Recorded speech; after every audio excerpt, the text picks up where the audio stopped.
I never said I'd pay you, he told me, eyes cold, voice flat. Are you sure you're not just remembering it wrong? That was the moment I stopped being naive. That moment, more than the months of unpaid work, more than the nights I cried into a pillow I could barely afford, was the one that changed everything. Because it wasn't just a lie, it was a challenge. And challenges, I don't take lightly. Let me take you back to how it all began. 2 months earlier, I was desperate but determined. I'd just finished an intense software boot camp, burned through my savings, and was living in a shared apartment with two other women who were also clawing their way into tech. Every door felt closed unless you already had a name. I didn't. All I had was raw skill, a hunger to prove myself, and a little too much faith in people who smiled while they used you. That's when I met Calvin Daniels, CEO of Neuronetics, at a tech event in Soho. He said he liked my energy, my ambition. He said, "We're building something big and we need someone scrappy. You could be that person." He offered me a trial opportunity, unpaid, of course. Just for 6 to 8 weeks, he said. We move fast. If you deliver, you'll come on full time. Starting salary? 90 grand. It wasn't in writing, just words. But the way he said it, calm, confident, like it was already decided, I believed him, so I said yes, and I worked. God, did I work. I built back-end infrastructure from scratch, cleaned up the messes left by the last guy, stayed online until 3 a.m. running diagnostics. Calvin praised me in every meeting. "Sienna's a beast," he'd say. "Best decision we made." So when week 8 came, I walked into his office, ready to go from trial to full-time. I asked about the contract, the salary, the next step. And that's when he gave me that look, the one that said I was just another girl too eager, too easy to manipulate. I don't recall any promises. You must have misunderstood. I walked out of his office with my heart pounding and my jaw clenched. He thought I'd cry. He thought I'd disappear quietly. He thought wrong. Because if there's one thing I never forget, it's a lie told to my face. I didn't confront him, not yet. There was something in the way Calvin smiled after gaslighting me. It wasn't confusion, it wasn't surprise, it was amusement, as if he'd done this before, as if I wasn't the first. That's when the first shift happened inside me. The emotional burn turned into quiet calculation. I went home that night and wrote down every conversation I could remember. Dates, words, people present. Especially that first offer. I remembered we'd been standing by the coffee bar at that Soho mixer, and I wasn't alone. There were witnesses. But even more concerning, I started wondering, was I really the only one? The next morning I came in early, earlier than usual. I wanted to observe, not be observed. Calvin was already there, chatting with a blonde intern I hadn't seen before. Her name was Marcy, and she looked as eager and as uncertain as I once had. Later that day, I saw her crying in the stairwell. I didn't say anything right away. I waited a few days, made small talk, built trust. Eventually, she told me Calvin had promised her a shot at the marketing team if she'd volunteer for 6 weeks and impress the right people. No pay, no contract. Just his word. Sound familiar? I started connecting the dots, and it got worse. One of the devs, Evan, admitted to doing 2 months of trial code work before being ghosted entirely. Another girl, Aisha, had done design mock-ups for a product pitch, only to be told she never had an official arrangement. It was a pattern, a system, a scam. And Calvin had perfected it. He knew the desperation of newcomers in tech. He knew the hunger, the eagerness to get in. And he knew most of us wouldn't fight back. We'd be too embarrassed, too broke, too afraid to burn bridges in an industry that thrives on quiet obedience. And that's what he counted on with me. The moment I realized that, the shame started to lift. It wasn't just my mistake, it was his plan. I tried talking to HR. If you could call one overwhelmed generalist with a Google form HR. She looked uncomfortable, said, "Technically, you were never on payroll, so there's nothing to file." That day, Calvin called me into his office. He smiled, handed me a small branded water bottle like I was some kind of guest, and said, "I hear you've been asking around." I stayed silent. He leaned back in his chair, smug. You know, in startups, there's a kind of unspoken rule. The ones who complain too much, they don't last long. I met his eyes. I didn't flinch.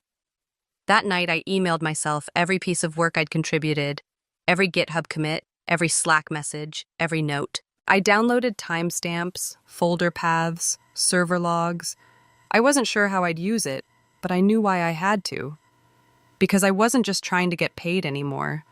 I was building a case, not just against Calvin Daniels, the CEO, but against the system he thought would protect him. He wanted me to forget, to fade out quietly. But I was just getting started. At first, I thought he'd just let it go, that maybe my quiet defiance had been enough to make him back off. I was wrong. A week after that strange conversation in his office, my building keycard stopped working. It was subtle, easily dismissed as a glitch, but it was the beginning.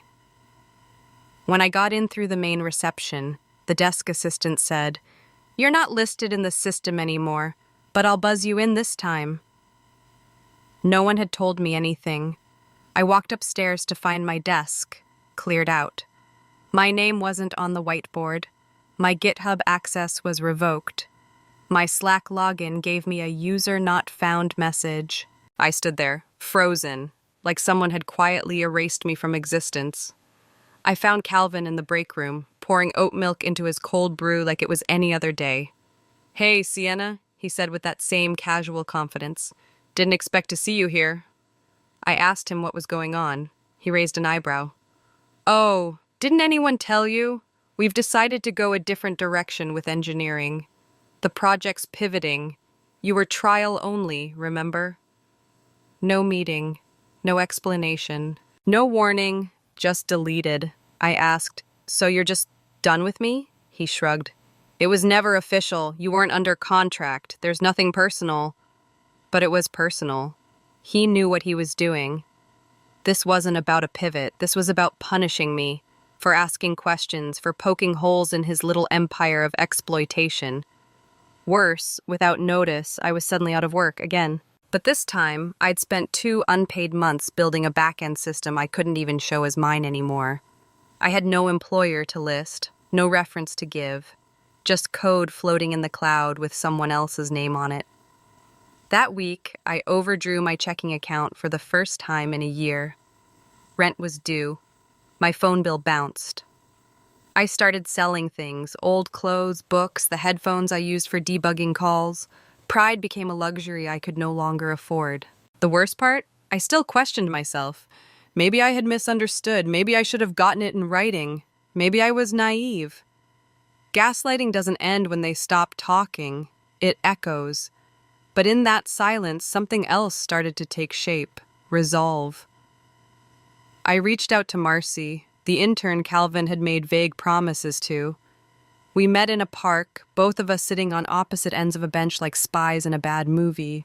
She brought screenshots, Slack messages, emails full of suggestive language, promises of future opportunity, and one particular message that chilled me. "We don't need HR getting involved. Let's just keep this between us."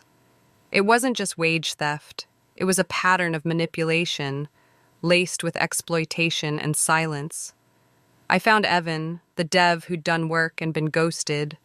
He still had email threads. He even had a Google Doc with task lists Calvin had given him, proof that work was expected, not voluntary. Then came Aisha. She'd moved cities for her trial period with neuronetics. After being dropped, she'd left tech altogether. "He made me feel like I didn't belong," she said. "Like I imagined everything." It hit me then. This wasn't just about me anymore. This was a predator using startup culture as cover, hiding behind jargon like hustle and grind, while exploiting people too scared to speak out. And if there was one thing I still had, even after they took everything else, it was the truth. I wasn't going to scream, I wasn't going to beg, I was going to build a case he couldn't erase. I started organizing everything. Marcy's screenshots, Evan's task lists, my own emails, calendar invites, commit history. I found ways to pull metadata from Google Drive timestamps. I wrote a timeline, day by day, minute by minute, of everything Calvin had promised, deleted, manipulated. And then I did something dangerous. I reached out to a journalist, a tech reporter who'd written a piece last year on toxic startup founders.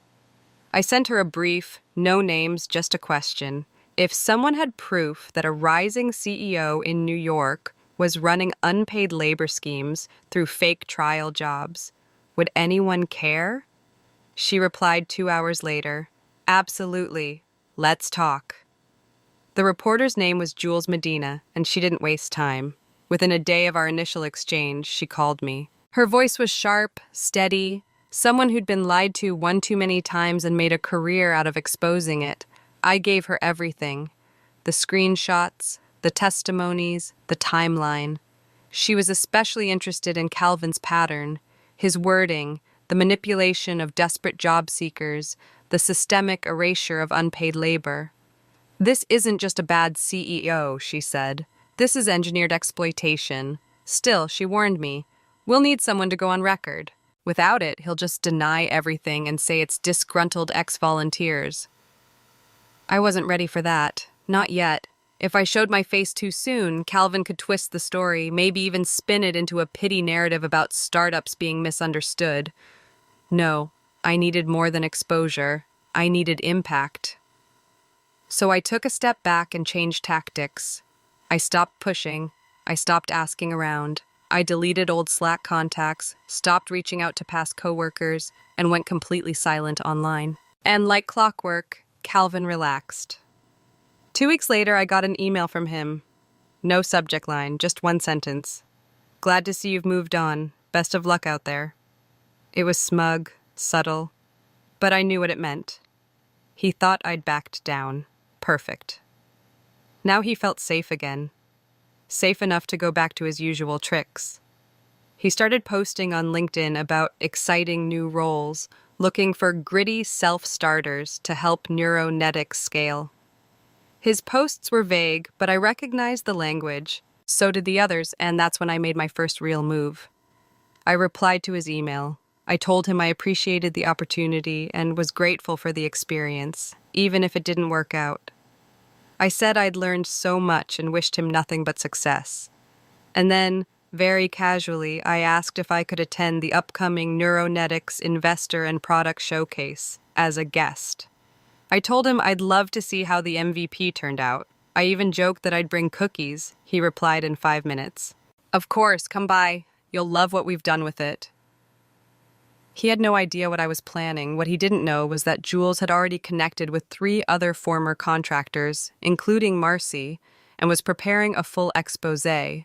But instead of publishing it immediately, she agreed to wait. I had one last piece to deliver, a moment. A moment where Calvin would feel safe, powerful, untouchable, and then right there in front of investors and press, he'd fall. But for that to work, he had to believe I was over it, that I was harmless. So I played my part, smiled, nodded, pretended to let go, and behind the scenes, I built the stage where he'd destroy himself, with his own words, in front of the people he needed most. The Neuronetics Investor and Product Showcase was designed to impress. It was held in a sleek industrial loft in Tribeca, all exposed beams and Edison bulbs, with curated playlists and artisan coffee on tap. It screamed success. Calvin Daniels' success. I walked in 10 minutes early wearing a tailored black blazer and no trace of the woman he thought he'd erased 2 months ago. My name wasn't on the official guest list, but he had personally invited me via email, and I made sure to bring that printed message, just in case. He spotted me almost immediately. "Sienna," he said, his voice bright and artificial. "Didn't expect you to actually come."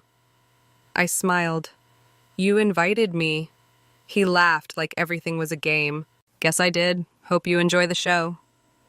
The show was a well-rehearsed pitch, investors seated in the front row, staff lined up like soldiers, and Calvin on stage, charming as ever. He introduced the MVP, the very system I had built the foundation for, the dashboard, the API integrations, the real-time syncing protocols, all mine. all rebranded. What you're seeing here is the product of in-house genius, Calvin boasted. No outside contractors, no outsourcing. Just talent that believes in the mission. He smiled. The room nodded. People clapped. And that's when I knew he thought he'd won. He thought I was here to watch. He didn't know Jules Medina was sitting 3 rows behind the investors, wearing a navy coat and holding a discreet audio recorder in her palm. She'd been quietly investigating for weeks, gathering testimonies from former volunteers. Now she was witnessing the final piece. After the demo, Calvin opened the floor for questions. I raised my hand. He hesitated. Then, because he wanted to look magnanimous, he nodded. Yes, Sienna was it. Go ahead. Thanks, I said, standing. Just a quick one. When you say this product was built entirely in-house, does that include the back-end work done by unpaid contributors during trial periods? A few heads turned. Calvin blinked. Well, we had some early collaborators, but they understood the arrangement. There were no formal contracts, no promises. I tilted my head calmly. So when you told me specifically that I'd be offered a $90,000 salaried position after a 6-week trial, that wasn't a promise? The room grew quieter. Well, conversations like that are informal. They're not binding. I nodded again. Got it. Just wanted to be sure because I still have that conversation. It's in an email thread. Subject line, Recompensation Confirmation, sent on April 12th, 10:03 a.m. A sharp intake of breath rippled across the room. One of the investors leaned forward. Calvin tried to recover. Sienna, I think this is being taken out of context. But I wasn't alone. Marcy stepped forward from the back of the room, then Evan, then Aisha. Each of them held up their phones, displaying emails, Slack logs, timestamps. Marcy spoke first. He told me I'd be brought onto the marketing team full-time after my volunteer period. I worked 6 weeks, never saw a dime. Evan followed. He assigned me full dev tasks with deadlines, told me I was on track for a hire, then ghosted. Aisha held up a printed document. He told me to move to New York. I did. He never answered another email after week 5. The room shifted. You could feel it, like a crack in a dam. An investor turned to Calvin. Is this true? Calvin laughed nervously. Okay, clearly there's been some confusion. Miscommunication happens. Jules stood up slowly. Actually, I'm a journalist. I've been speaking with all of these individuals. I've verified their stories, their emails, their contracts, or lack thereof. Silence. Dead silence. Calvin's smile disappeared. He looked around for an exit, any exit, but none came. Because this wasn't a confrontation, it was a setup, and every piece of it was timed, documented, and undeniable. You used words like internship, volunteer, trial, Jules said, but the work was real. The deliverables were real, and the promises were specific. That's not miscommunication, that's fraud. Someone in the back muttered, "Damn!" Calvin opened his mouth, but no words came. For a man who loved to talk, that silence was deafening. He had just pitched a product built on stolen labor to the very people funding him, and he knew it. I didn't need to say anything else. The others didn't either. We had said enough. Now it was the room's turn to speak. And they would, soon, loudly, and with consequences he couldn't dodge. The fallout began before the event even ended. As soon as Jules finished speaking, an eerie hush spread through the room. Investors exchanged looks, tight-lipped, calculating. No one touched the charcuterie anymore. No one cared about the product demo. The illusion had shattered. Calvin tried to salvage it. Let's be reasonable here, he said, hands raised like he could press rewind on the moment. These people misunderstood startup culture. We move fast, we iterate, sometimes expectations get misaligned. But he wasn't talking to a sympathetic crowd anymore. He was talking to money, and money hates risk, especially the kind that makes headlines. Within minutes, 2 major investors discreetly stepped out of the room, phones already in hand, likely calling lawyers or pulling wires. Another asked one of the staff to bring him a copy of the contributor agreements. Spoiler, there weren't any. Calvin's co-founder, who had been sitting silently near the back, stood up and walked out without a word. Just left. No defense, no loyalty. I stayed standing as it unfolded, not to gloat, though I'd be lying if I said it wasn't satisfying, but to make sure no one could spin this. There would be no alternate version of the truth this time. Later that evening, Jules released a breaking article on a major tech media outlet. The headline read, "The CEO who built his startup on unpaid labor, an inside look at Neuronetics' exploitation model." Within hours, it spread across LinkedIn, Twitter, Reddit. Dozens of former trial workers came forward in the comments, some I'd never even heard of, each with their own receipts. By morning, Calvin Daniels was trending, for all the wrong reasons. Neuronetics issued a tone-deaf press release claiming a misunderstanding with early contributors. That only made things worse. Screenshots disproved every line. Investors began issuing statements of their own, distancing themselves from the company. By the end of the week, Calvin had been forced to resign. The board called it a strategic leadership shift. But everyone knew what it really meant. He had been fired, and the company, its valuation tanked. Deals fell through. Several partners pulled out of pending contracts. What was once a promising startup became radioactive. No one wanted to be associated with it. I received messages from people I'd never met, thanking me. Some had been afraid to speak. Some had walked away quietly, thinking they were the only ones. Turns out there were dozens of us. And Calvin?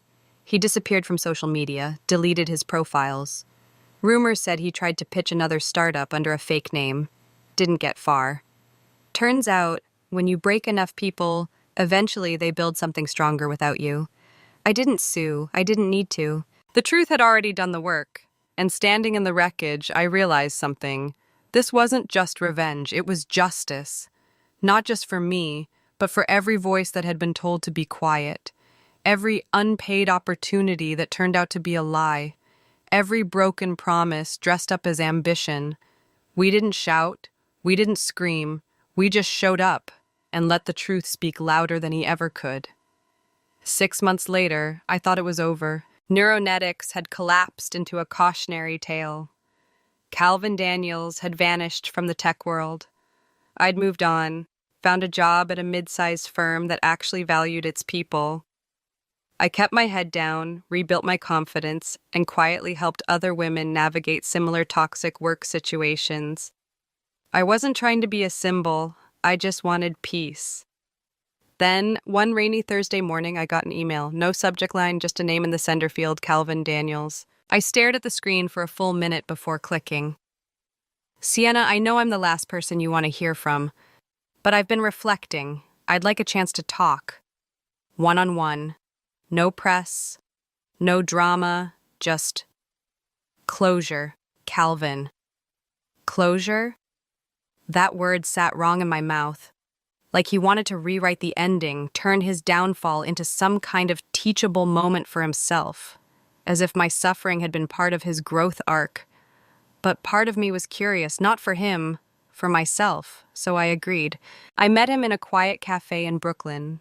He looked thinner, worn down, less slick, more hollow. He opened with a rehearsed apology. He said he hadn't realized the damage he'd caused, that the pressure of growing the company had made him cut corners, that he didn't know how else to inspire hustle. I let him talk. Then I handed him a manila envelope. Inside were 2 letters of rejection, both from venture firms, both forwarded to me by contacts in the industry. Both had a single line in common. "After reviewing your background and your prior involvement with Neuronetics, we will not be moving forward." I looked him dead in the eye. "You didn't just lose a company, Calvin. You lost access. People don't want to work with you, not because of a scandal, but because they finally know who you really are." He swallowed hard. "So this is... what? Revenge?" I shook my head. "No, this is you, finally getting what you gave." I stood to leave. But before I walked out, I said one last thing. "You asked for closure. Here it is. You built an empire on silence, and it was silence that destroyed you.